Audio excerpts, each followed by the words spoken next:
Hey, ladies and gentlemen, Caleb Rothy here. Tom Aungst is our special guest tonight. We're experiencing a couple of audio issues, so thank you so much for bearing with us. We think we've got a way to be able to go ahead and give this a go. Tom, thank you so much for joining us this evening. Yeah, thanks for having me. I'm excited to be here. Awesome, awesome. All right, so we're going to jump right into it. Our theme for tonight is kind of talking about tweaks and edits and modifications that you might be making to your show around this time of season. And I thought, who better than Tom Aungst to be able to kind of pick somebody's brain on this topic and get a bunch of killer suggestions. So Tom, for those of you guys that don't know, Tom is the director of percussion at Dartmouth High School, has held that position for, well, a really long time, right, Tom? In 25 years now. Yeah.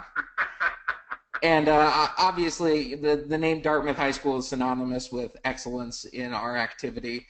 They've been at the forefront and the top end of our top tier for as long as I can remember. So it's great to have you here tonight with us, Tom. Thank you.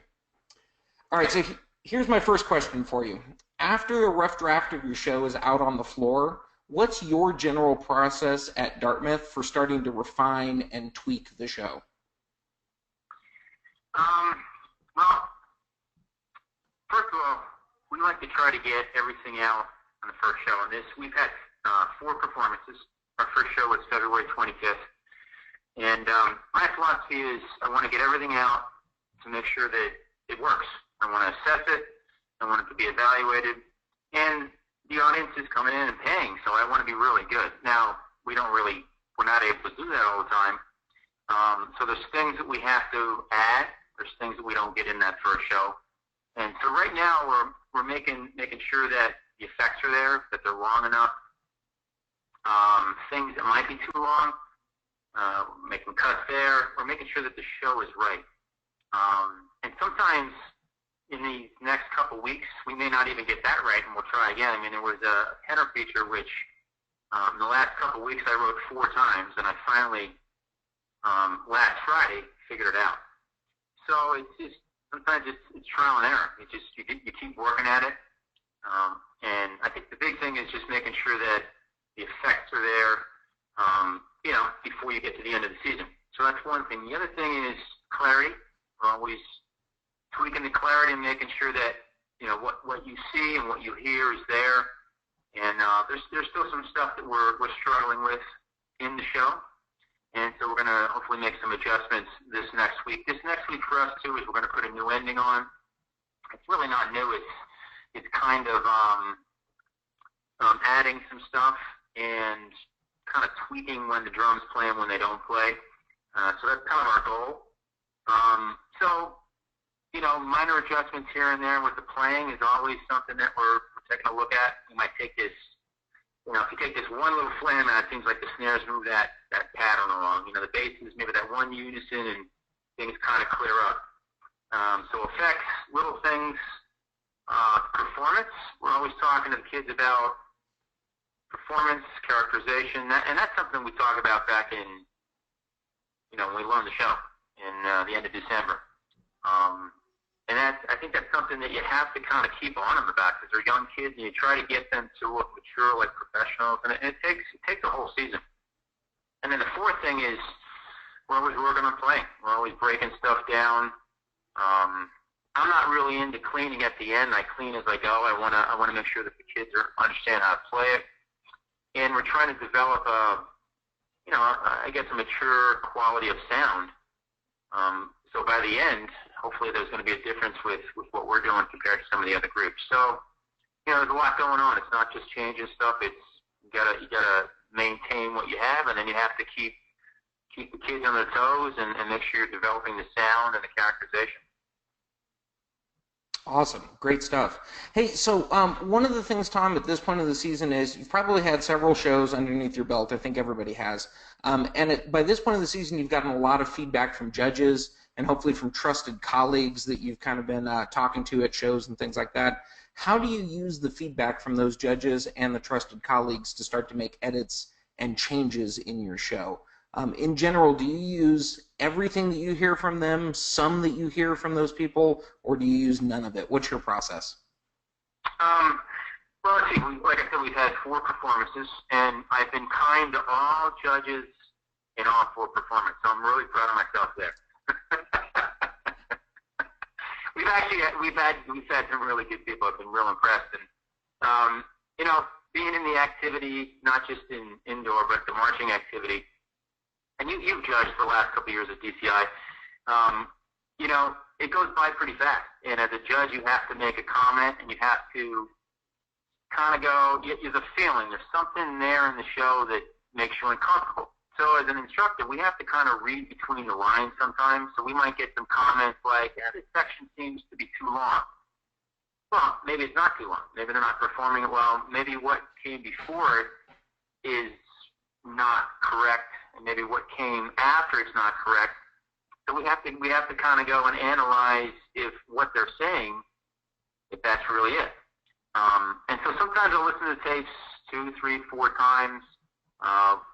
Staff will listen, you know, and you have different people on the staff that listen differently. Like the visual people, to me, sometimes when I listen to judges' tapes, you know, it's still, you know, I'll admit after all these years, there's some stuff that's foreign. So I'll have my visual people listen, and they can kind of give me some feedback. So again, we got to read between the lines. There's a lot of good stuff that I think the one thing too with judges, it kind of sparks me to listen and watch a section maybe that I normally wouldn't.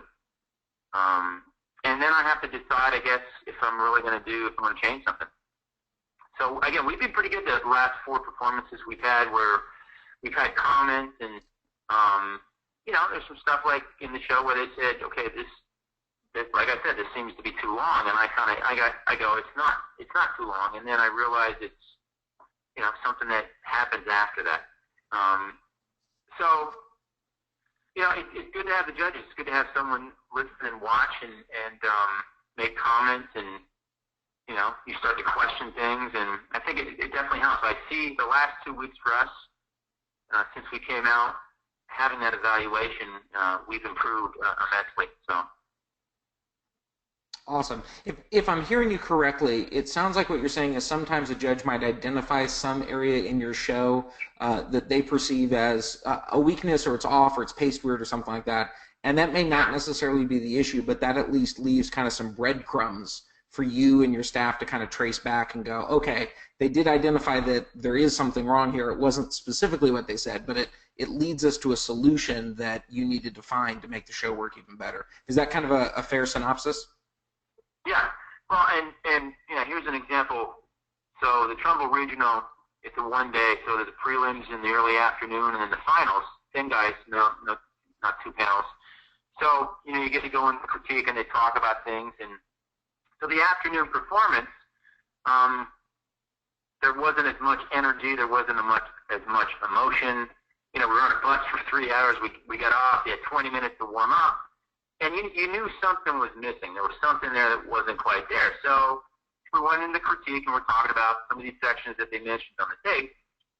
And then finals, half of what they said in prelims, they said, forget that. That's fine. Don't worry about that. And some of that was just performance. Some of it was energy. Some of it was, you know, how the kids were more relaxed. You know, we let them rest a little bit so they were rested. And so how they played their instruments was different. And so some of those things went away. And I always tell the kids, like, when you perform at a high level and you play at a high level, some of the design things that people might talk about, they're going to go away. You know, so, you know, and then from that weekend we have to kind of go, okay, you know, there are things that we know we have to, you know, after doing this for 35 years, my gut said, you know, when they say something, I go, okay, yeah, I knew it was there, and they spotted it. Now I got to go in and figure out what I have to do with that. You know, so it's you know, I think the activity is kind of some smoke and mirrors. You know, not that we're trying to hide anything, but I've written some hard stuff that no one says anything about, and then I've written some stuff that the kids play really well, and it's not really hard for them. And I go, wow, that's intense, and that's hard, and I'm like, really? So, you know, that's part of it, is just trying to figure out the balance of, you know, how you present stuff and how it comes off to the adjudicator. So. And I think that's really wise advice, and we could all benefit by using Tom's years of experience in the activity to do that. I think my big takeaway when I listen to him say that is to go with your gut a lot of the time, and to be open to feedback that helps you refine whatever your gut says about your show. I know, just some dashboard confessional right now. When I was young in this activity and first starting out, I listened to everything that every judge or every colleague ever said, and I tried to implement every single one of those changes. And I ended up just kind of chasing my tail all season long, trying to listen to every little, I and T here that needed to be modified as if it was the gospel. And as I gained some experience in this, I realized, man, there's so much wisdom in that, but it's exactly what Tom said. Sometimes you have to read between the lines a little bit to be able to really unearth those key things that are going to help bring your vision to where you want it to be, and where the evaluators of the activity obviously want it to be as well. The other thing I was going to say too is if groups have other people on staff, I don't know what they have, it's just them. I mean, for years it was just me doing it, but there's 12 on staff. So sometimes what I'll do is I'll say, hey guys, I want you to listen to this tape, and you tell me what you're hearing. Because sometimes, I'm writing this stuff, so, I might get a little testy and go, no, it's not. There's nothing wrong with that, and then someone goes, well, Tom, maybe. I go, okay, so having, other instructors or someone else listen, their ears are open to hearing maybe what the evaluator is saying, and so that helps me too, so. Yeah, you can't underestimate the benefit of that sounding board. And so maybe it's some people on staff with you, or maybe it's not. Maybe it's even some of your competitors that you just, you have a friendly relationship outside of the field of competition, and you go, hey, give me some thoughts. What was your read? What was your take tonight? And you can kind of use all of that to temper all the feedback that you're getting. I think for me, another thing was I always had kind of like the rule of twos, where, if I heard something that I didn't like and I heard it from one person, it's easy to dismiss, and I'm not going to use that. If I hear almost the exact same thing from a second person, okay, it's time to kind of check my perspective at the door and go, there must really be something here, because that's kind of uncanny to get the same feedback from two different people in the same way. So I think that's really good advice as you're starting to sift through all the feedback that you've gotten over the course of the season. If you're hearing the same kind of thing multiple times, there really is something there that's worth taking a look at. Well, the other thing too on the other side is, I'm not perfect. I know, believe it or not. So there's things that I'll do, and I go, okay, that's better. And then we'll go to the next show. We might see the same guy. Jay Kennedy's up here, so we get to see him quite a bit. And he'll make the same comment. I'll go into critique. I'll go, Jay, I just fixed it. He goes, you did? And so sometimes sometimes judges forget that they said what they said the weekend before. So I think, kind of check, going with your gut. And, what I noticed too is sometimes when you fix maybe where the problem is, some other things start to get better. Like if you fix a bass drum unison part, all of a sudden things around that start to clear up. So, sometimes it's not just the specific thing, there's other things that start to clear up too. Yeah, those issues are sometimes the symptom rather than the actual root cause itself. So you start to treat the symptom, and then you can figure out what that root cause is, and then it clarifies, 10 different things. So that's really the diamond in the rough when you're able to hone in on that. Thanks for mentioning that as well. Awesome. I wanted to pick your brain a little bit on specifically your students and what you're talking to them about in this part of the season. So at this point of the season, we're past the halfway point in terms of the competitive season. What do you focus on the most with your students? Well, I think at this point, we're always talking about playing. We're always talking about performance. That's something we do actually in May, when we're getting ready for marching band and we're training the students for indoor. We're always talking about those specific things. So when we're learning a section of the show, we're talking about okay, this is what's going on here, and this is the characterization. I think now, since they've done they've done 4 performances, maybe 15 run-throughs, now you can be more specific. Now we can go in and really get everyone on board. We had the big paintbrush out And, you know, not everyone is on board with that, you know, especially if the younger group or younger kids. I have 6th, 8th graders in the group. So they're looking at me going, But now, you know, you get the performances in, there's comments made from the visual people about how they perform. And so they kind of get it. And it seems like we can detail. We can move faster now because there is a reward, too, for the kids. They get to perform. They get commentary from the judges. They get a reaction from the audience, which they hadn't had for 3 months. So I think the detail of the playing, the detail of the performance, we're talking about that. We're also talking about that we don't have any competition. I mean, we go to shows, and it's Dartmouth, and it's been like that ever since King Philip dropped out of, you know, the indoor thing as far as world. So you're talking maybe 2003. That's the last time we had any kind of competition before we go to prelims.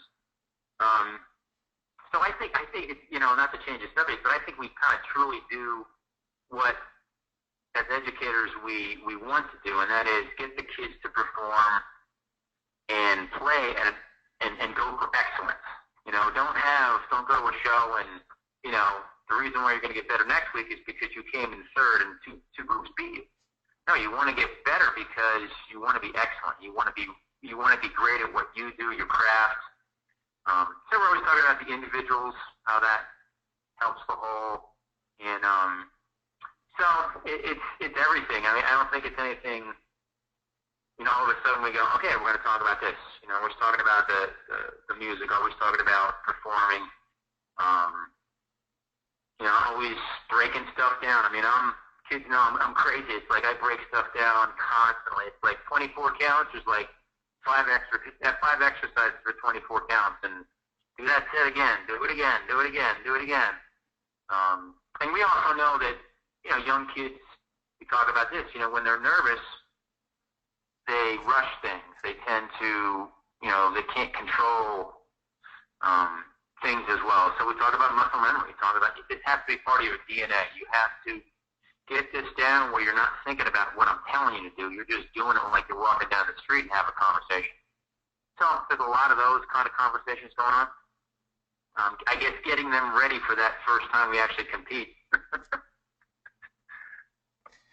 Yeah, and if I'm hearing you correctly on this, it seems like maybe 3 weeks ago you would have been talking about macro things a lot. It's still the large paintbrush. Yeah. We're trying to get everything out there, and we've sculpted the show, but maybe not chiseled in all the detail. And now, fast forward to currently, you know, this week, last week, and next week, you're talking about those details. You're talking about the specifics. You're trying to get in there and provide more definition than maybe some of those elements had a few weeks ago. Yeah.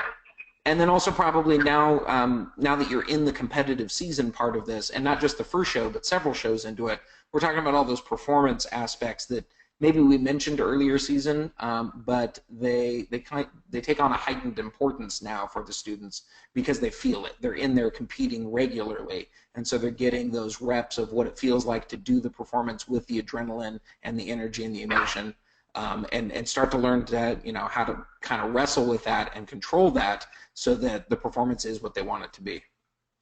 Yeah. Well, the other thing too is, like, you know, we didn't have school today because we had this blizzard come in here, but we're supposed to have practice tonight. But Thursday we're going to put this ending on, so we'll put the ending on, and it'll take us most of the practice to make sure, you know, we're not going to go as fast as we would if we learned it in January. You know, we're going to really be detailed with it, and then we'll do a run-through. You know, Friday there's 3 others we got to fix.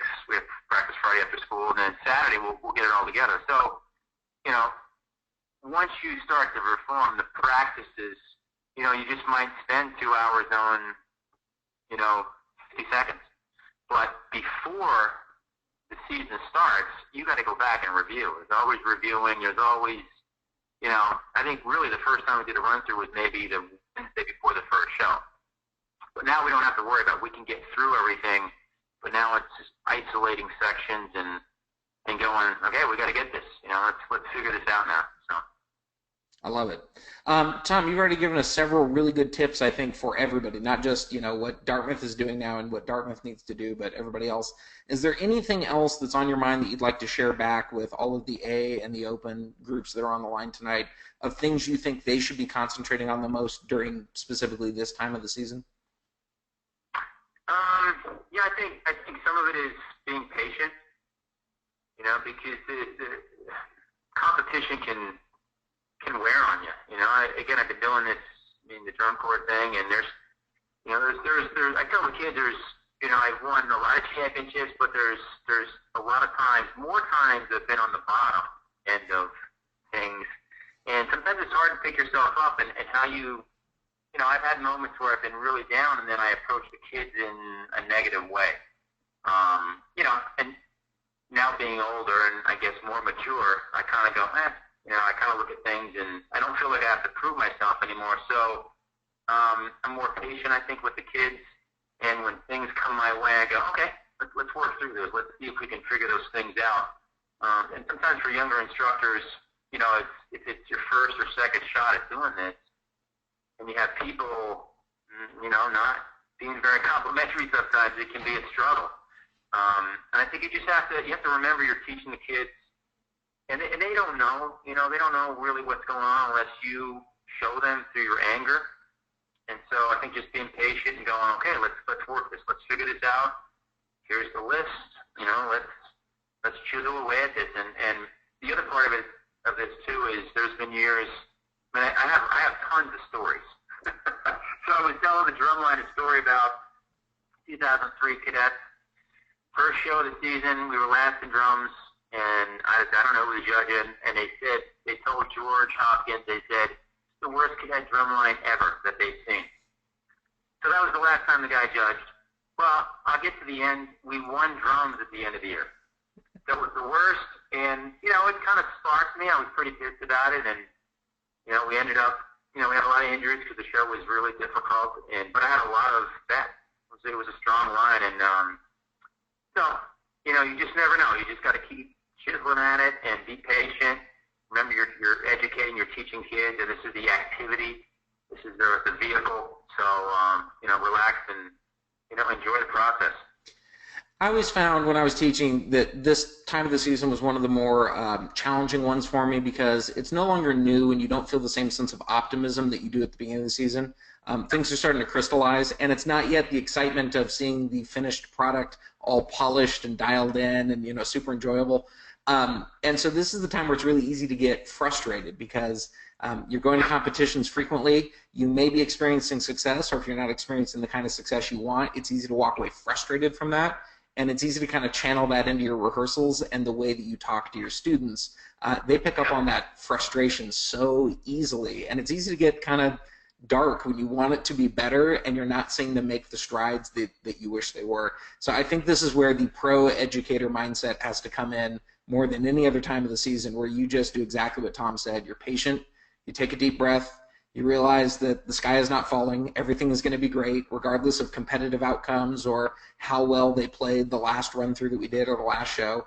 We're just going to keep chiseling away at this. We're going to make it better day by day by day. And as soon as you kind of get a handle on that is when things break through for you the most. And that's what will give you hopefully the most rewarding experience at the end of the season. Yep, definitely. Awesome. Hey, everybody that's with us tonight, if you have any questions for Tom, we've got a little questions box. You're welcome to type anything in there that you'd like us to answer on air tonight, and we'll be getting to those in just a couple of minutes. So if you want to start typing them in and getting those into the queue, that would be great. Tom, since we have you tonight, I have just a couple of other kind of pick your brain questions that I'd love to get your thoughts on and that I think a lot of people would be interested in hearing about from you. The first one is specifically about Dartmouth. I think many could make the case that Dartmouth is arguably the most consistently successful scholastic ensemble in our activities history. I know that it wasn't always that way and that it's been a very long journey for the program. Can you give us just a little bit of a brief history of how everything got started with the Dartmouth program? Yeah, well, I got to Dartmouth in 92. And it was basically I was here on it was a long-term stuff. The guy was taking a sabbatical. Now, I'm kind of lucky with Dartmouth. I'm a full-time percussion teacher in the district, so I teach percussion, elementary, middle, and high school, and that's all I do. I'm a full-time teacher. I'm a woodwind guy, brass guy. So that system was in place. So when I got here, it was, it's not like these kids are just kind of showing up, and every year you're teaching them after school. I mean, they're in the system. So the kids could play. So the playing level was really high, but the culture was not. Getting the kids to come to practice on time or getting the kids to come to practice was an issue. I mean, I came from drum corps. I came from the cadets where it was like, you worked your butt off. And these kids were, within half an hour, 45 minutes, they were done. And it was a struggle to get them. I was amazed by the playing, but I was like, God, how do I get these guys to realize that we could be way better if I could establish a work ethic and a culture and, and the right attitude. So it took about 4 or 5 years to do that. My ex, Tom Aungst, still works with the group, and it's been 25 years, or 23 years, I'm sorry, that she's been with the group.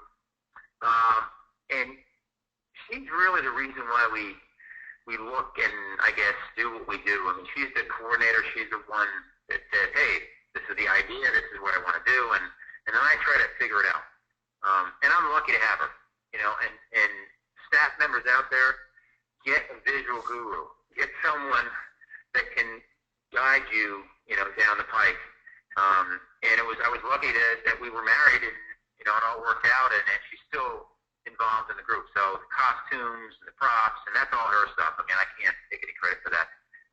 But she came on board in 93, and, working together ever since. I did the drill, or the front ensemble stuff, the drumline stuff, up until 2005. And then I kind of realized I need to get better people to come in and, do a better job. I mean, I was not a drill writer, so we hired Jeff Sactic.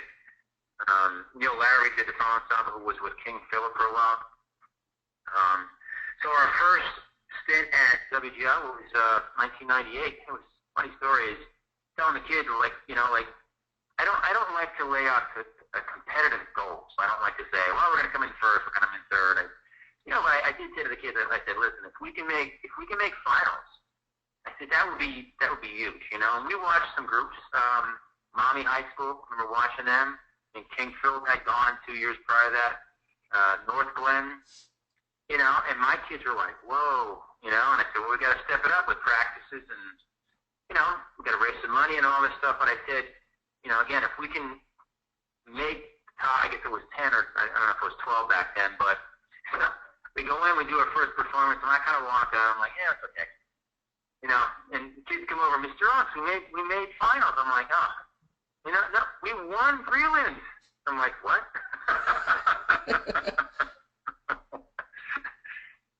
So it was one of those, you had no idea until you really got out there, and then, that was it.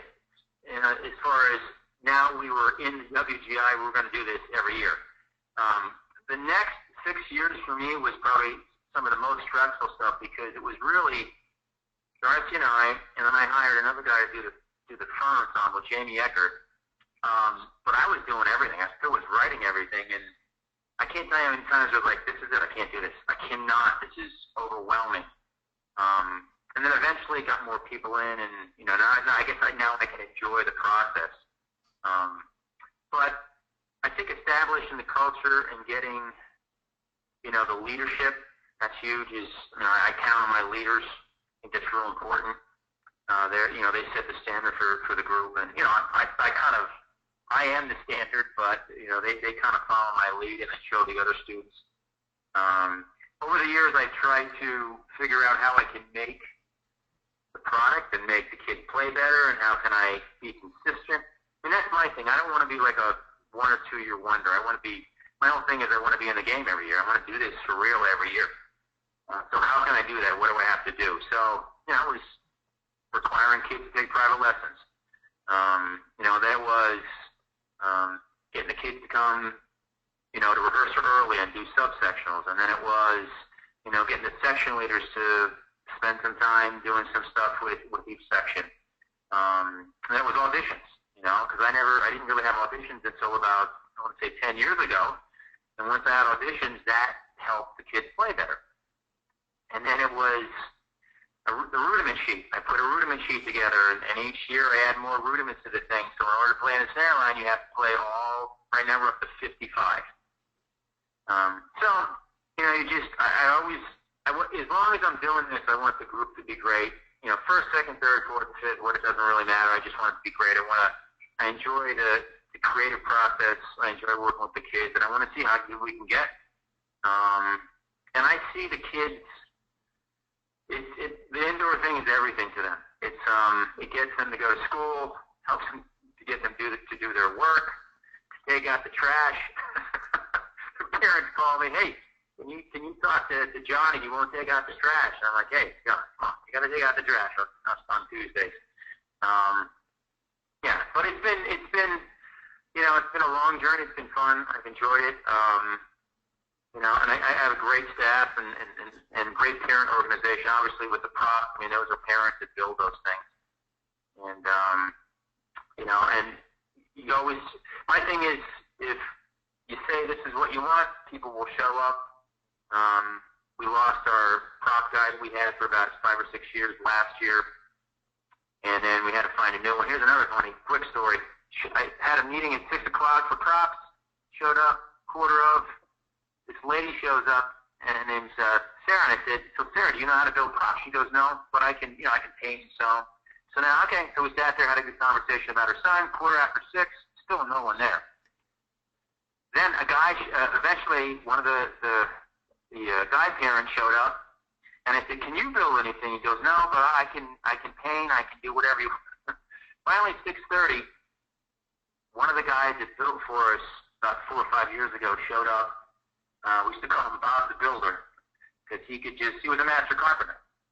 And so I said, Bob, listen, I need your help here. I'm sweating. I got no one. And he goes, all right, well, let me see what I can do. So eventually, it was by 6:45, I had other men show up, and this one guy said, oh, I think I can do that. So an hour later, it went from, I had one lady there, and then we built these amazing props, which, you know, people will see throughout the season, and you know, there's a lot of them. And so I was sweating it, and an hour later, we were able to do it. So just keep going. You keep pushing, keep fighting the fight, I guess. Absolutely. It sounds so similar to many other stories that I've heard from killer programs in any marching arts activity. But, you know, how do you build up your program, and then how do you maintain that success? It comes down to the culture that you create. Kind of the family environment, that sense of shared responsibility among everybody. And that story seems to be true whether it's, you know, Dartmouth or it's somewhere in California or anywhere in the Midwest. Everywhere it's the same kind of story. So Tom, thank you for sharing that with us, specifically about how Dartmouth rose to where they are and then have been able to maintain that level of excellence. We have a couple of questions that have come in so far that are kind of similar to this, so we'll dive into them right now. We have one person that wants to know how many times a week Dartmouth practices to reach such a high level. We don't practice. It's just something in the water. They just show up Saturday morning. All the kids somehow know the show. Drink a lot of water up here. Well, during January and February, when we're putting the show together, we do Monday after school 2:30 to 5, Tuesday, Thursday night 6 to 9, Saturdays we'll do a 10 to 9. I do one camp in January, so we'll do a 10 to 9. I'll do a 12 to 4 on Sunday, and then I'll do a 1 to 9 on Monday, because we have what we call intercession day, where we go from one half of the year to the next half. And so it's a big camp, and I'll fly jet stack in and have everyone there. We really try to push to get a lot of the show done. I always try to give the students off one weekend in February or January. We do a lot, for high school, and I want the kids to be able to do other stuff. And my thinking is, if I can balance all that, I can keep them happy and keep the parents happy with, they want to go do stuff too with their kid, then there's more kids that want to do it. If I'm totally crazy about rehearsing, I don't balance it, then the next thing it's like, well, I'm going to lose some players. So I'm trying to balance it. We call winter break. It's the last week in February, and it's a New England thing, and all the schools in New England have off. I think it's because of skiing. I don't really know, but it works out for us. We practice Monday, Tuesday, Wednesday, Thursday, Friday. We do like a 10 to 9 every day. The kids call it Hell Week, and that's really when we get our act together. And our first show is always the Dartmouth show. Once we get into the March, the schedule that we have now, it's Monday after school, 2:30 to 5. Tuesday night, Thursday night, 6 to 9, and I'll do 3 hours the day of a show. And sometimes I'll do Friday nights. I'm going to do a Friday night next week because we have to get up early, and we have 2 shows on the Saturday, and I'll do another Friday night. I think it's the Friday before NESBA Championships. But yeah, I think it's just a balancing act.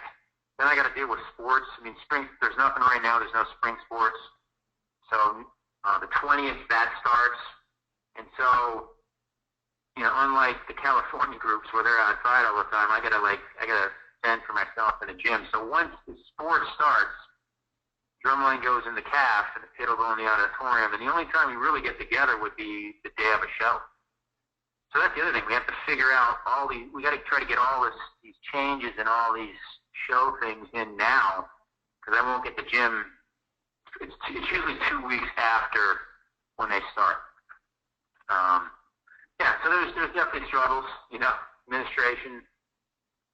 New administration comes in and they don't know what's going on. And, principal comes in, he's yelling at me, "Why are you guys banging?" That's what he did the other day. Like, can we use another word instead of banging? So, yeah, so that's kind of the schedule. When we get to championships, the longest practice time I'll do is 3 hours. I know a lot of the independent groups will do a lot more. There's probably some scholastic groups that do more, but at that point, I want to do enough, but I don't want to do too much.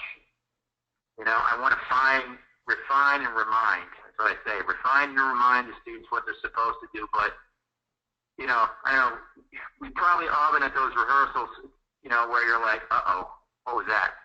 And then you do it again, and you're afraid if you make that comment, yep, it should open up another can of worms.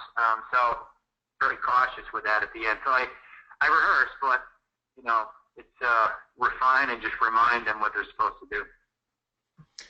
We've got a couple of other questions that are kind of similar. They're about the audition process at Dartmouth. A lot of people were curious about that, so it's kind of a multi-parter. But the first one is, what is your audition process like at Dartmouth? Do the students audition in ensemble, like in the line, or do you pull the students aside one by one to do that?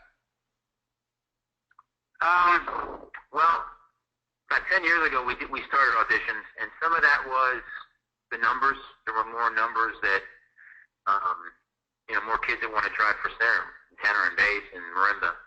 And so I said, okay, let's have an audition. One thing I do want to say is the students that either come in as 8th graders or freshmen don't audition. I put them where I feel that they're going to be successful.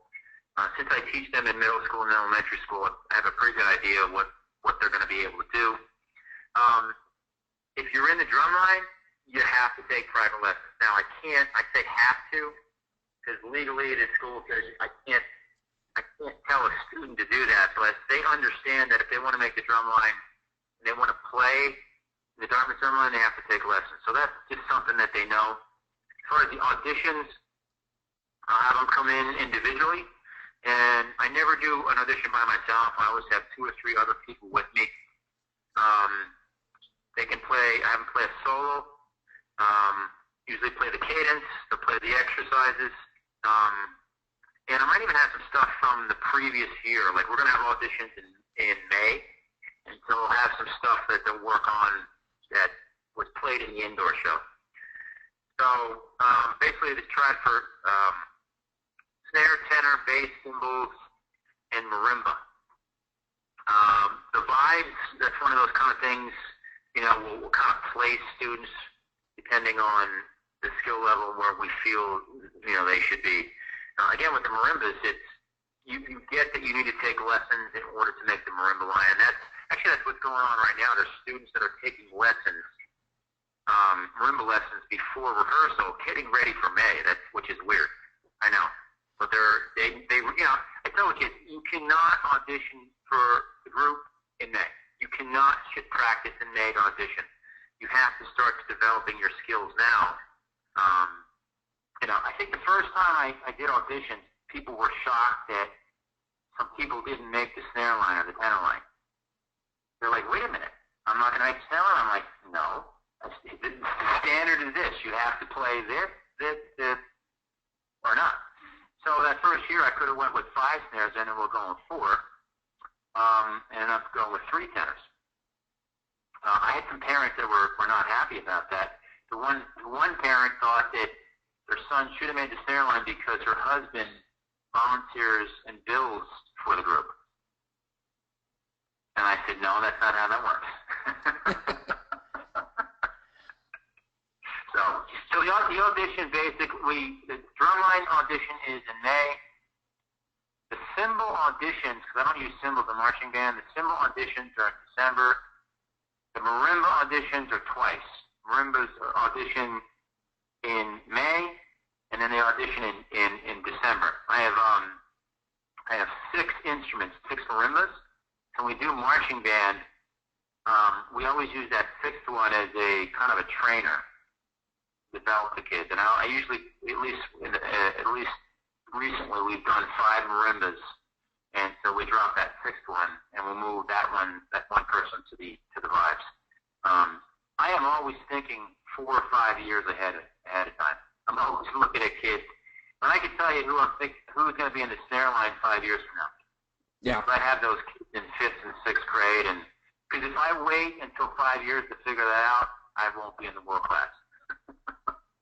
I think that's so true. That the freshman class, you're like, okay, we're going to bring them along. They've got a lot to learn in this, but already that first year you should be identifying who are my future leaders of this group, who are the students that are taking information well and are growing and adapting the quickest, so that okay, next year these people are going to be the standard bearers. The year after that, these people will be the standard bearers. I think that's a wise approach to take, especially, as you mentioned, it's hard to stay in world class if you're not already doing that stuff year over year over year. Well, I just want to mention something. Last year I had a really young group. My snare line was an 8th grader, 2 freshmen, and a sophomore. My tenor line had 1 senior, and the rest was freshmen. Bass line I had only 1 senior drum line, and I had 3 seniors in the front ensemble. It was a young group and an immature group, and to get them to, when you're young, it's hard to, you're very rebellious. It's hard to take criticism. It's hard to listen to adults. So we struggled as a group last year. I knew it was going to happen. And so at the end of the year, I did a self-assessment, and there were 20 questions that the kids had to fill out about themselves, like attitude, how they perform, just a lot of different things. And so from that, I individually talked to each of the students, and there were 5 kids that I put on parole. And I basically said, you can come back to marching band, but it's going to be a test. You need to get through marching band with a better attitude, or at the end of marching band, we're done. So I hate to say that at the end of marching band, I had to let those 5 go. Now, it broke my heart because 2 of them were seniors, and they were in the group for a bunch of years. One of them was an 8th grader with an incredible flex. And then the other student decided to kind of move on. But having the right attitude and having the right approach and the work ethic, was the way to go. I could have kept those kids and just lost my mind again, and it wasn't just me, it affected the rest of the group. So you'll see, like in marching band, we had march 5, 4, 6, 5, 4, 3, and 5. So it's not all cake and ice cream out here in Dartmouth, that's for sure. Are there some students, I know you're kind of in a unique position because you're teaching elementary, middle school, and high school, so all these percussionists that you have are kind of in the pipeline for the rest of their scholastic experience. Are there some students that have been in your percussion program but are not able to rise to the level of being good enough to be a part of the high school percussion ensemble? No, we pretty much take everyone. I figure out how to get them in. And the thing I've learned over the years, I can tell you stories about students like in 8th grade that could barely hold a mallet and make it sound. And by the time they're seniors, there's the lead marimba, and that's not a lot. So, for some kids, the light bulb doesn't go off for a while. And, if students want to be in it, I feel as a teacher they should be in it. Now, there are expectations. There's a standard. I think this is just me. If you don't meet that standard expectation, you end up not coming back, and it's not me telling you don't come back. The leadership is, the kids are too intense, program's too strong. So if you're not into it, you just kind of slide out. You just slide away, which doesn't happen, much. But if you want to be in it, you can be in it. You mentioned that you don't have a cymbal line in the fall, but you do in the winter season. Do you ever have wind musicians at your school that will audition and participate in the percussion ensemble second semester? Yeah, it's just the cymbal line is all wind players. Okay. And so this was my thinking with the cymbal line. If I can get the cymbal line and their wind players and get them in the indoor, I can strengthen their attitude, their work ethic, their marching. Then they go back, because I'm the marching band guy. So they go back to marching band. Those are the section leaders. And the marching, in 2 years, the level of marching band went through the roof as far as how the kids rehearsed, because those kids went back, and it was instilled in them to practice and have the right attitude. So also having the cymbal line, it fills the visual aspect of things out. Plus, it gives other kids an opportunity to perform. So if you're not a percussionist and you want to do it, you can learn how to play cymbals. Now, do I really need those cymbal players for the cymbal sound? Probably not. But I want to try to affect and help and teach whoever wants to be part of the thing. So, Tom, if I'm hearing you correctly, you're saying that the presence of your world-renowned percussion program is enhancing the overall school's music program by filtering that culture of success and excellence back through all of the different ensembles that you have. Am I hearing that correctly? Oh, yeah. Oh, okay. Oh, yeah. Good. Now, here's another funny story. So, 2014, we won. We came back, and there was the principal at the time. She's not here anymore. She went out to championships, and she was blown. She actually showed up, and we were in the parking lot, and there was 300 people watching us warm up. And she came up, and she's like, "Is this the performance?" I go, "No, we're warming up." She says, "Why are these people here?" Like, they want to see us warm up. She goes, "Oh, my God, that's incredible." So we performed. She came out. She cried. She'd never seen anything like it. So the Tuesday, we had a faculty meeting. So we sat in, it was high school, so I sat in the back of the auditorium, and she had pictures, and she did like a little video thing up on the screen. She wanted to show everyone what was going on. And I thought, oh, that's really kind of cool. And she said, you know what? Everyone is performing at the highest level. It doesn't matter what instrument they play. I was like, oh, that's kind of cool. And then she went, why can't the math teachers do that? Why can't the English teachers? I'm like, uh-oh, I think it's time for me to leave. That's when you slink out the back very slowly. I mean, I got what she was saying. It's because that's, the class we're in, you got to do it. Yeah. Everyone has to, I tell the kids, it doesn't matter if you're 5 foot, 6 foot, you're in 9th grade, senior, you got to perform like you've been doing this your whole life. And that's just what the expectation was. So it was really kind of cool, and the school kind of knows what we do too, so they're very accommodating. The football coach's son is one of my percussionists, so yeah, that worked out. And the coaches, the athletic director, are awesome. Have a really good relationship with the teachers and the whole thing. So it's it wasn't always like that, but it's good. Can you tell us approximately how big the student body is at Dartmouth? Do you know off the top of your head? Yeah, I think it's about 1,100 at the high school. It's 3 elementary schools, 1 middle school. And the middle school, I think, well, it's 3 grades. I'm not sure what the total there is. It might be 800, 850, something like that. So with the groups that we compete against, we're a really small school. Yeah. So, yeah. Yeah, certainly by national standards, that is not a large high school at all, which, I think is further testimony to why we do classification the way that we do. We drive it skill-based and things like that, and further testament to Tom, to what you've built at Dartmouth with only 1,100 students to get so many of them to be world-class percussionists year in and year out is just truly remarkable.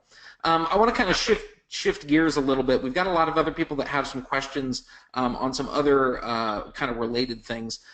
They're wondering what you did to kind of set up that culture of excellence among all of your students.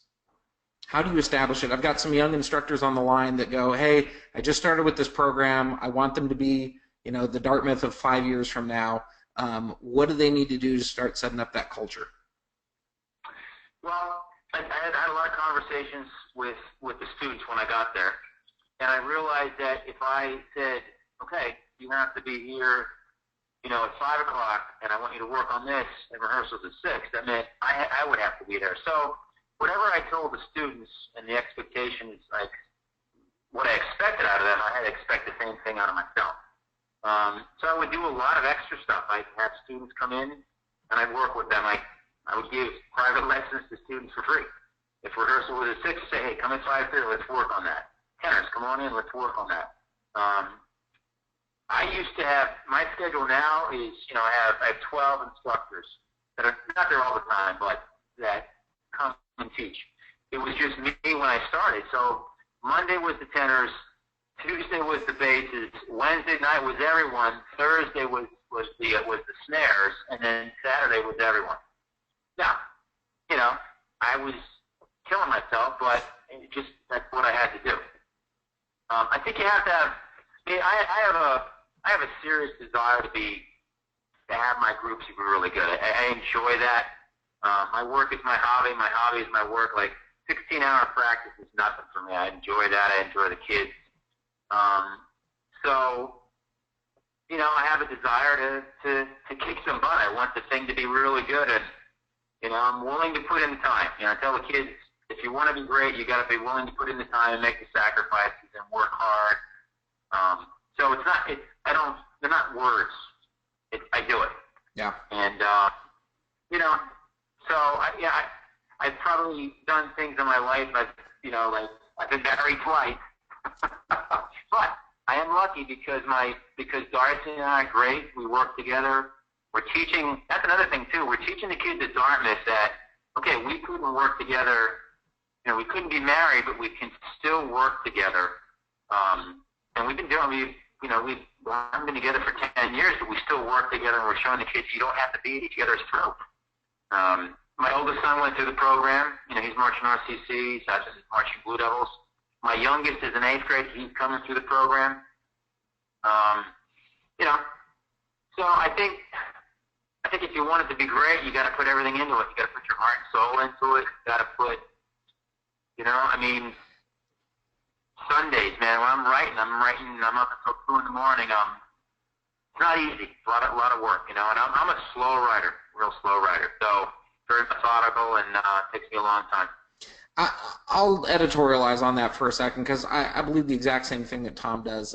Kids know this, and they see this, and they pick up on this very quickly. It doesn't matter where in the world you're teaching or what the background is of the students that you're teaching. They respond to passion. They respond to enthusiasm. They respond to somebody that has a vision. That's how they get on board with whatever it is that you want to do. So you do what you say you're going to do. You show that you are reliable and dependable. They will emulate that. They will be reliable and dependable.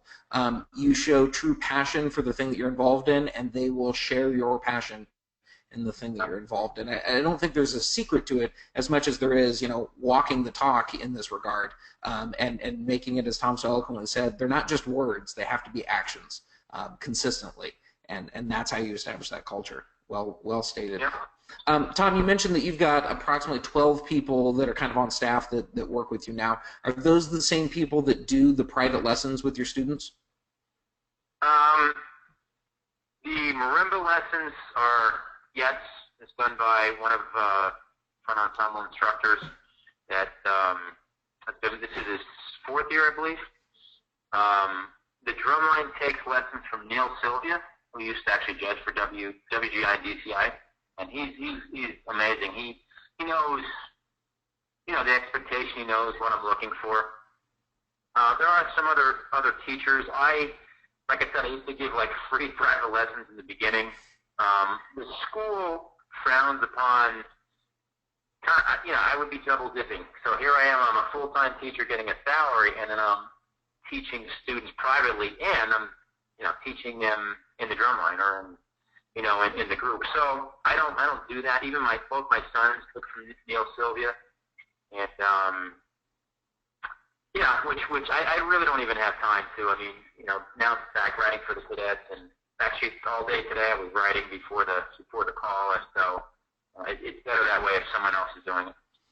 Are the lessons usually individual lessons as opposed to like group lessons? Usually, yeah. I mean, sometimes, Neil will he teaches at the Symphony Music Shop, and he has his own studio, so that's a private thing. Okay. Brandon, who is my front ensemble, one of my guys, he might do 2 or 3 at a time, depending on what, he might have the vibes come in, let's work on something here, and let's work on some technique, and, but I think for the most part, it's individualized. Sure. And in those lessons, are they primarily working on marching percussion stuff, or do they also focus on other areas of percussion? Actually, with the marimbas, if they're working on, we have a night of percussion coming up April 15th, and if you're a senior, you have to do a solo. You have to do something on the stage. They want you to do something.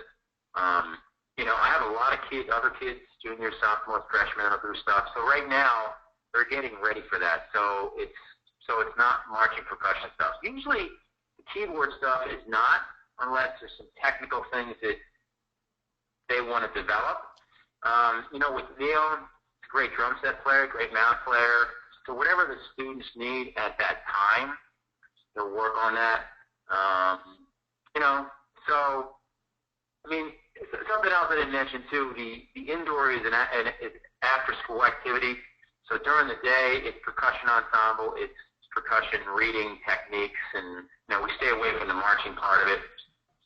But one of my goals is I want the students to be well-rounded. So actually, one of my better mallet players is my lead snare drummer. One of my great timpani players is like the bottom bass guy, and so it's kind of cool. Like they get a chance to, explore the different instruments, and that's what I want them to do too. I don't want it to just be, people think it's like Dartmouth, all we do is marching. It's not. There's a lot more to it. If you came to the night of percussion, you'd see that, yeah, there's some marching stuff, but, man, it's amazing what these kids, the other talents and other things that they have. I mean, one thing that I've been going after in the elementary school has been piano players. So I have a lot of piano players in the elementary and middle school. And I probably in the front ensemble, I would say I have 5, maybe 6 piano players. So that's something when we have our demo in the elementary school, I say, hey, how many piano players do we have out there?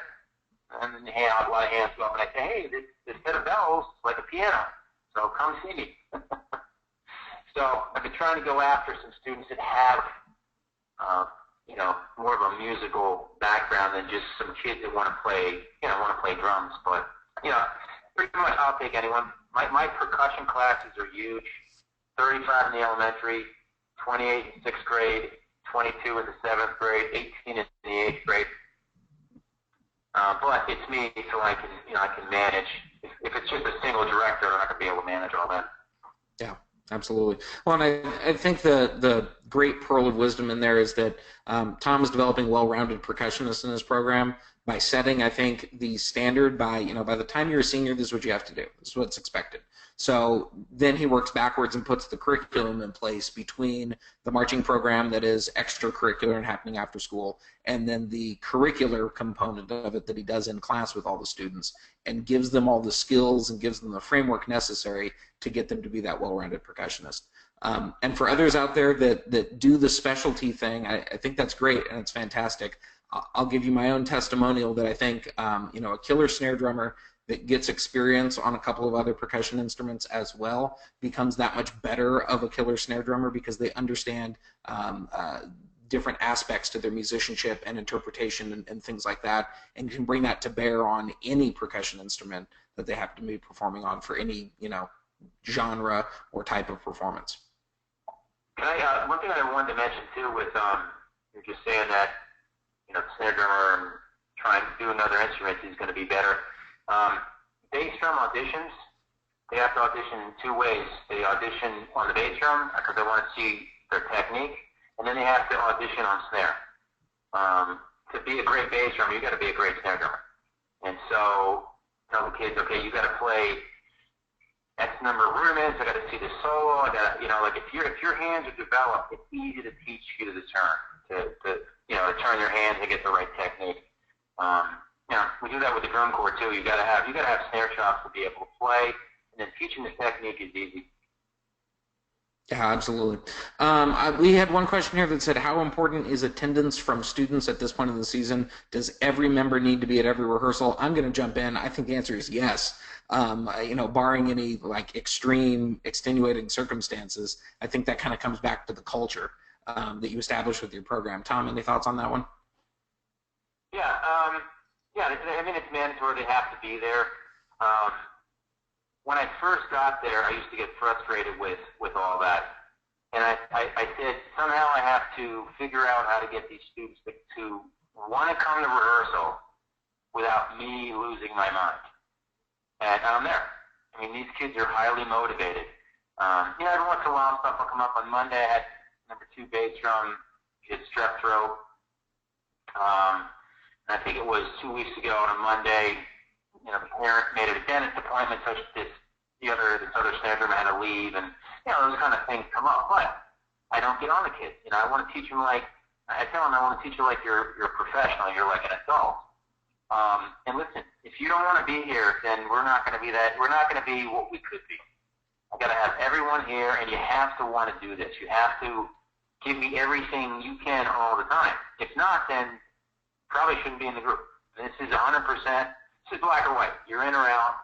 So if I got to get on you to get to rehearsal, then that's a problem. We're not, when you're standing there, I always say, when you're standing there at the end, just remember that day when you decided to hang out at home and not show up for rehearsal. So it's taken me a while to get that, but I know that kids have other things, and I've noticed too, kids that have other things, they do whatever they can to get there. I mean, the parents tell me, it's like, I couldn't keep Johnny home today. He had a fever 102, but he came to rehearsal. I'm like, well, he didn't have to come. He made me get in the car, and drive me to rehearsal. So it's a good thing. And I guess if I would have known that Johnny was really that sick, I would have stay home. So they're pretty motivated and they're highly committed. They get it. It takes a while to get that culture, though. Yeah. Well, I always told my students, look, this activity is not for everyone. This ensemble is not for everyone. You can't do this and do 7 other things. But if this is the thing that you want to do, or if this is one of the the major priorities, then come on along. But it's going to be a huge commitment.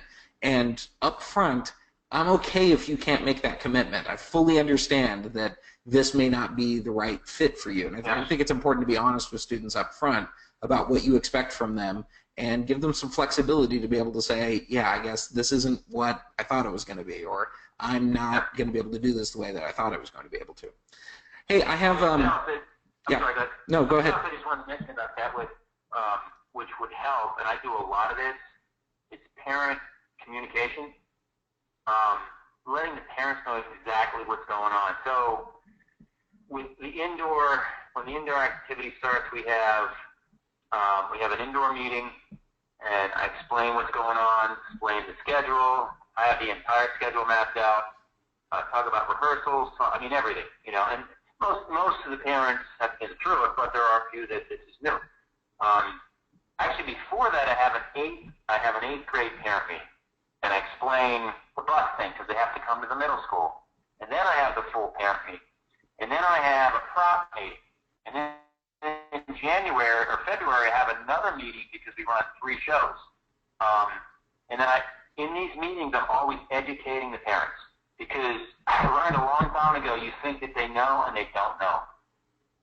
So I'm always just simple things, you know, that you kind of take for granted. We have another meeting coming up in 2 weeks for the trip, and I'll talk about the classes that we're in, and I'll talk about competition. And the program, and you know, Night of Percussion. I list all the awards in the last 25 years because I realize people don't know what's going on. So I'm always educating, and I do these little things that I do all the announcements for Night of Percussion, and I write all the stuff. So when there's a kid that's up there soloing, I want that kid to feel like $1 million. So I write things in the announcement, because if I get him on my page and he feels like he's $1 million, then I got him. You know, so there's little things that I try to do to, you know, make the kids feel like they're special, like I need them. You know, I tell them that. I say, guys, I need you. You know, and sometimes one of the things that when I was younger, I wish I would have opened up to the kids more, and I wish I would have talked to the kids more about my anxieties and my feelings and what I was going through, and you know, I just get frustrated, get pissed off, I get angry at them. Instead, now when I do that, I go, listen, I'm upset with you guys because I want this thing to be great, and I got 4 bass drums and I'm supposed to have 6, and so when you guys aren't here, we can't be that good, and I'm human, and I get frustrated, and the staff's frustrated. Yeah, I try to open up to the kids, and I've learned that educating and then making them feel good and opening up, you know, because they look at me like I'm some kind of, I'm not real. And sometimes when I tell them stuff, you know, they're like, oh, this drum is real. You know, so things I've learned over the years is, you know, I still get yelled at by some parents every year, but it's okay. Hey, everybody that's tuning in, when you watch the recorded version of this, I want you to back up and listen to all of that again. I cannot emphasize too much how important this is. Showing your vulnerability to your students, showing your humanity to your students, being honest with them about insecurities and things that you're not really sure about, humanizes the whole process, and that's where that buy-in comes from. Again, not a big secret, just something you have to allow yourself to do, be vulnerable, and then your students respond to that. It's true in really dozens of different ways. Hey, one budget question for you, Tom, if you would. A couple of people that want to know, what does it cost to participate in Dartmouth's program, both for the indoor season, if you've got that number off the top of your head, and in the outdoor season? Well, for marching band, it's $50. And that goes to the town, and it's called a town fee. We don't even know what that goes to. Seriously, we've been trying to find out for years. It's been 10 years. It's $50 to the town. I think it's like for trash or something. I have no idea. Other than that, the kids don't pay for marching band. We have a big parent organization that raises a bunch of money. You know, when we go to nationals down at New Jersey, U.S. Band Nationals, you know, it's usually like $200 because we'll do the show, we'll do a day in New York, wherever the national is at. So we'll kind of make a trip out of it. So the trip is usually like $200. Indoor, I'm dating this year $640. And then we have the kids pay for half. We kind of allot $200 for the uniform or the costume. The kids pay for half of that. The kids will pay for their shoes, makeup, those kinds of things. That's pretty much it. There's no fee to be in it. The kids do have to do a bunch of fundraisers. And they have 2 types of fundraisers. They have one which some of that money will go into their personal assessment, and then most of it will go into the general fund, which is for staff and props and all that kind of stuff. And then we have a couple fundraisers, which is just for the kids. We'll do a rehearsathon, we'll do a bowl-a-thon, poinsettias, that kind of stuff, where, if you don't have money, you can, you go out and sell stuff. I mean, Alan, my oldest son, his first year as a freshman, as an 8th grader, we only paid $75 for the trip because we did a bunch of fundraisers. So there's no big fee. The band director that was here for 32 years before the guy that's here now just kind of believed that everyone should be able to do this, and so he set up this huge parent organization which they raise $150,000, $200 a year kind of thing. We've thought of going the other way sometimes, like going, okay, there's $1,500, you each pay $1,500 and that covers everything. You don't have to worry about fundraising. But, Dartmouth is kind of a middle class. I mean, there's definitely some wealthy upper class places in Dartmouth. It's along the water, so it's middle class, upper class kind of thing. But I don't know. I think we've been just doing it this way for such a long time that that's just what we do. Yeah. We had a couple of people that sent some questions in about parents and things like that. One was, how do you handle the parent that emails you on Friday night and goes, Bobby's not going to be there this weekend because, this, that, or the other thing. Can't come to rehearsal tomorrow because sister's birthday party and they have to go to the party or something like that. I'll give you my 2 cents, and then Tom can kind of add it in here. I think you have to get to know the parents in your program so that you can have the honest conversation and go, look, this is problematic. I understand that there are these other life things that are happening, but here's how it impacts and affects the ensemble. Because as we were talking about being honest and kind of vulnerable to your students before, that also works with parents. What you want to do is you want to get the buy-in and the support from the parents early in terms of what the vision is for the program, and then what you need from them in order to bring that vision to life. Talk to them about what you're going to do for their child, how you're going to enhance and improve their child's life, and then go, here's the bargain, here's the contract. I need them to be at rehearsals. I need you to come and be involved in prop construction or helping us get on and off the floors, but there is an active role for you, the parent, to take on in this program, and it's this this relationship between the instructional staff that's here, the performers that are here, and the parents of those performers. We're a team that work together to kind of get this show down the road. Tom, what are your thoughts on that? Yeah, well, that's all that's great. I think just communicating with the parents what the expectations are. I mean, I pass the schedule out, so they have the entire schedule. The first big meeting we have in December, and now they have everything. And, I just kind of talk about the team, and, I don't have a bench, so I can't put someone else in. So, bass drummer's not there, and, in the activity that we're in, and they're learning, and they're developing, and they're getting stronger, and they're maintaining. You miss a Saturday rehearsal 10 to 9, and that's like missing 2 weeks. You can learn the music on your own, but you got to come in and physically be able to do it. So I talk about the physicality and, how I'm showing them to, it's a team thing. We depend on each other. If that email came in to me, which I get those, I get texts, I get emails, I go, this is what I say, okay. And I don't deal with it that day, I don't deal with it before. And then what I might do, I see the student, I said, hey, okay, so you sent me that email. Now, when did you know about this? So I start to have a conversation to try to find out what's going on. And then it might be like, well, I told my mom, but she was just crazy. She said, it doesn't matter. You're going to go to this thing. I said, okay, I get it. So, I'm trying to work with the student. And then sometimes I might say, hey, can you have your parents come in? Let's have a discussion. I want to try to work with these kids because I do get it. There's other things going on.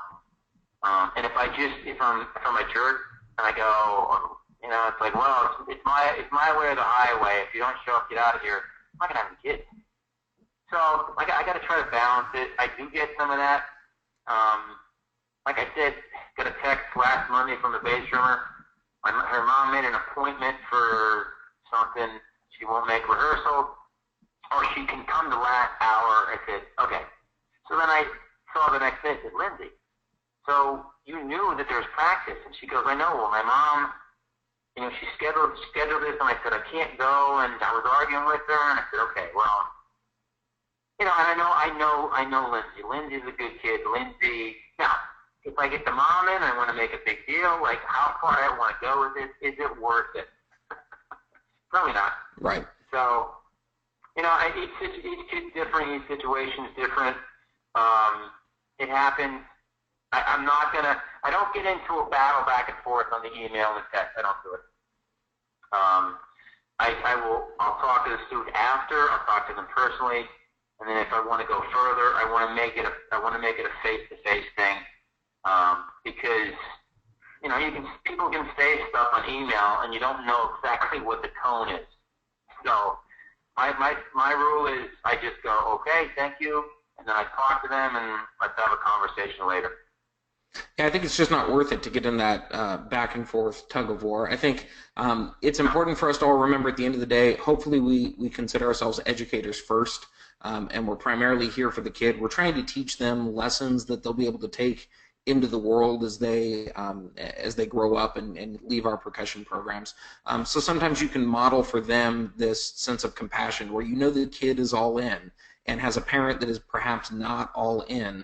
And we're going to try not to punish the kid for the parent being difficult, because you can see that student is giving you everything they've got. And so they're going to see and observe from you that you're recognizing that, and you're also cutting them some slack where appropriate, and then hopefully they will grow up and they will be a slightly different type of parent when their kid wants to be in an activity like this. So we're making the world a better place, one student at a time. Well, I think the other thing too is, I'm at a level with my kids that I know they're going to, they'd cut off their right arm to be there.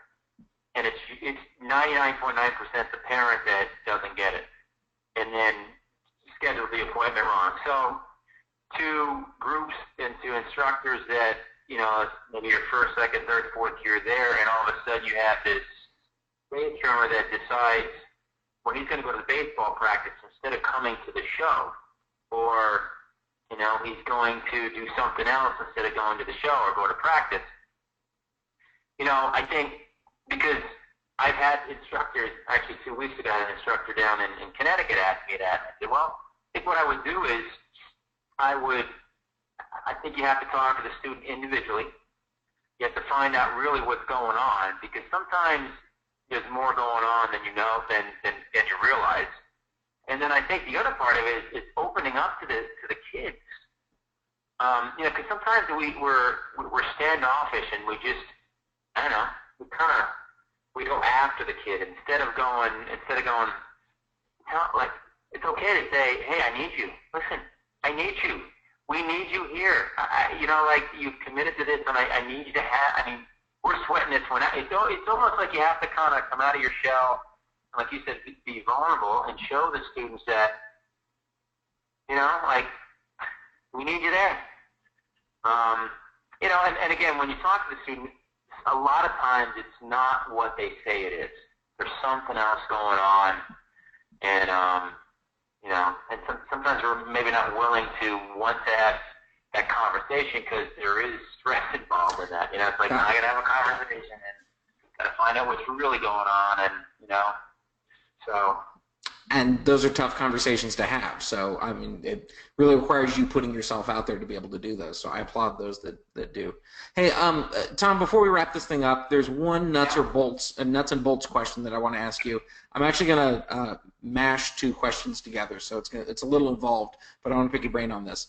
The question is from one person: am I crazy for not wanting to water things early on? I'd rather build the skills as much as possible, but as we all know, quality is king. So is somebody crazy for not wanting to water early on?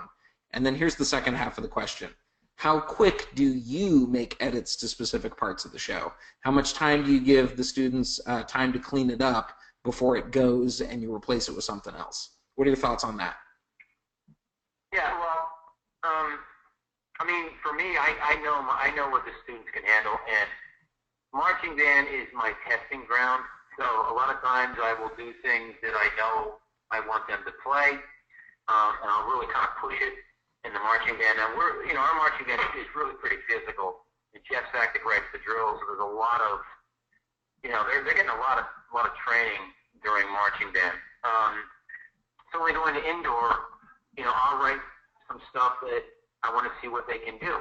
There's a point where I go, well, if I change that sticking, they can probably play that better right then, and it's still going to be the same effect. For instance, there was this snare thing with, it's a 208. I was doing some of these. I was doing some comparatives with, some accents kind of displaced, and it's fast. I mean, it's like you got to have the. I don't know if some of the drum corps can do it. And so I said, okay, let's see how far we can go with this. And I went 2 months, and I said, okay, I can fix this, and I can actually make it sound harder, because it didn't sound as hard because they couldn't get control of it. And I can write something to make it sound. This is the smoke and mirrors thing I was talking about. So I can make it sound harder, and then I know they're going to play it right away. So I did it, and we played it, and it was like it sounded hard.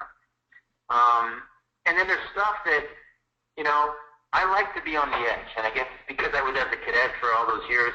So I want to see how far we can push some stuff. And I tell the kids it's like the wow factor. And what I mean by that is, you're on the edge, you play stuff that's on the edge, you put some stuff in there that maybe they can't play initially, but you got to train them, you got to develop them. But when they get it, and at the end of the season, you go, wow, that's incredible. Like, how do they do that? So I think it's a balancing act. I do get to a point where, like that snare feature, I said, I think I got to do it because it's going to be better, and it's going to look and sound harder. And then there's some things where I'll go, I'm going to let that mature a little bit. I think they can get that. I think I can teach them how to do that. Everything that my kids play, I play. So now I'm assuming most instructors do that, but I mean, I'm teaching them how I play, and when I write as a technician. So I'm thinking how I'm going to teach them. I'm thinking of everything about that, the mechanics, and I'm thinking I can get them to do that. Or I'm like, well, I don't know if I can get them to do that one. So I think it's a balancing act. I don't call it watering, I guess. I call it maybe adjusting, because you adjust a little bit. Like watering to me is you make it so thin, it's so basic that you watered it. That's like old time drum corps. But I think you just have to see. You have to kind of know your kids. You got to see what they can do, and if you know you have. I know I have a snare line they can play. So there's probably a couple of years where when I got one kid the snare line is not quite up to it, so I'm gonna have to change it. So I don't know if that helps. I think it's your gut, knowing your kids, and there's times I go into finals, I'm going, you know what, we're going with this. 50-50. Well, I'll say to the kids, I'm like, can we get this? And like, we can get this. And so that's the other thing too, put it on the kids. Have them, okay, you got till the end of the week, I got to see each of you play that individually. If you can play it individually, it's in. We're staying with it. So what I think I'm hearing is, for you, it's not necessarily wishful thinking. It's not like, we're just going to stick with it for a couple more weeks, maybe it'll clean up. You're very technical in, you will read one part and go, they're not going to get that, or it's not worth the time. I'm going to make a modification right now so it's more achievable. And then maybe a different section you go, I do know how to fix this. I know what I'm going to do, what kind of information I'm going to give them, and I know 3 weeks from now, after they get some time to get more comfortable with the information I'm going to give, I know it'll get to the point that I want it to get to. So it's not, a roll of the die all the time, as much as it is strategically selecting what information and tweaks you want to give. Yeah, well, and then the indoor thing is a year process. I mean, we end WGI, and 2 weeks later we start up. And I'm developing those kids, yes, for marching band, but so I know going in an indoor that I pretty much know what we're going to be able to play. I think maybe with an A group, if you're teaching something that's over their head that's little bit maybe more challenging than they would play during indoor. I don't know. I don't know if I would personally do that, unless that's where you're starting. If you're starting your indoor, it's your indoor season. Like indoor for us, like I said, starts in May. You might challenge them with a couple things, but I think you got to know their skills too. You got to know what they, kids have never played slams before, and you're going to do some kind of slam off the chart lick, then that's probably not, that's not a good idea. You got to kind of know what they're going to be able to achieve. Yeah, and I think that's the great thing for us in terms of the way the calendar lays out, at least in a scholastic setting. This is typically the second season for everybody. So you and I know several other really high-end, high-profile groups around the country, they use the fall season as the training ground and the experimental space where they go, can my kids handle this? Can they handle this? Can they handle this? And then when you go to start putting pen to paper for the indoor season, you go, this is in, this is in, this is in. These three things are out. I know it's like I'm not even going to put that vocabulary in here because we don't have the players to do that yet. It's going to be a season-long frustration exercise in frustration for them. And maybe I'll take my crop of students next year and try some different training things and see if that's something that has legs a year from now with that new group, so to speak. Yeah. Well, I think some people too. You have to think of. I'm always thinking about. The season is to develop the performance quality of what I've asked the kids to do. It's not the time to really teach them how to play it. I mean, that's my thought. It's like I've already taught them how to play it. Now I want to develop a mature, world-class quality that blows people away. For high school, you know what I'm saying? Where you sit there and you go, oh my God, this is high school. So that's what I'm thinking now. So if I'm training these kids how to play, some kind of rudimental pattern, no, I wouldn't be doing that. I do that earlier in the year, and now it's about developing the performance quality of their playing and the technique and all those things. So awesome. Well, I think that'll about wrap it up tonight. We ran way long, but this was such a great conversation and so much great, insightful information from Tom. I wanted to make sure that we had that all shared back. Just a couple of quick plugs before we depart. We've got one more of these scheduled this season. It's going to be on Tuesday, April 4th, again from 9:30 Eastern, 6:30 Pacific. We'll go an hour, hour and a half, and our special guest for that one is going to be Tim Fairbanks. So make sure that you get that in your calendar and make some plans to join us live that evening. Tom, I want to thank you very much for joining us this evening. It was amazing stuff, both the big picture and then also the micro details about Dartmouth. I got a ton out of this. I'm sure everybody else did as well. So, Tom, thank you for joining us. Yes, you're welcome. And I want to say, too, if people want to email me, I love talking about this stuff. I love talking about my program. I'm proud of what's here. So if people want to email me, ask questions, and whatever, it's Tom Aungst at Comcast.net, and I'm willing to help. So awesome stuff. Everybody go dogpile Tom right now. Send him all of your emails. Send him rehearsal footage and ask for him to break down all the errors that he sees. Just totally into it. No, seriously. I love this because this is totally unprompted from Tom, but it's so true about so many of the people in our activity that I look up to. They are an open book and are happy to share with anybody else that wants to hone their craft and to bring better education to their students. I think we all kind of have that in common. So, Tom, thank you so much for being willing to do that with everybody. Yeah, you're welcome. All right, guys. Take care. Thanks. All right, everybody, we're going to sign off. Thank you so much, and join us again in a couple of weeks. Okay. All right. Bye-bye.